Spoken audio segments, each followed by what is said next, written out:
Da oggi a Venezia, nella sede della Presidenza e della Giunta regionale, c'è una riproduzione fedele della stele del IV secolo a.C., che rappresenta la più antica testimonianza archeologica in cui compare un riferimento ai Veneti. La pietra originale fu scoperta per caso nel 1992 ad altura di Isola Vicentina. Il ritrovamento avviene durante l'escavazione di una cava d'argilla. La benna dell'escavatore batte addosso questo grosso sasso che poi viene analizzato e l'archeologia riconosce qui per la prima volta la parola Veneto, Venetcens, genti venete, e quindi diventa da sasso a reperto. E ora la stele è custodita presso il Museo Naturalistico Archeologico di Vicenza. Il sindaco di Isola Vicentina, Francesco Enrico Gonzo, è arrivato a Palazzo Balbi con i rappresentanti del gruppo Bice e Leon, che ha curato la realizzazione e la donazione della stele.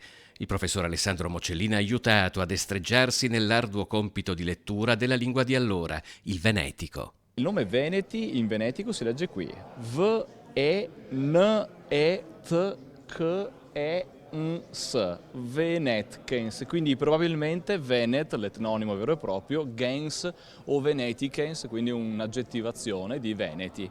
Siete riusciti anche a tradurre il resto di quello che è scritto? Una stele parlante direbbe mi ha fatto Yaz, e che è stato praticamente, nonostante fosse host, fosse uno straniero, un esterno, un ospite dei Veneti, si è sentito come a casa propria e ha consegnato questa stele ai Veneti in venetico. Pur avendo circa 2500 anni, quella della stele non è la più antica apparizione conosciuta del termine Veneti, che compariva già nel 700 a.C. in uno dei libri più popolari della cultura europea, l'Iliade di Omero.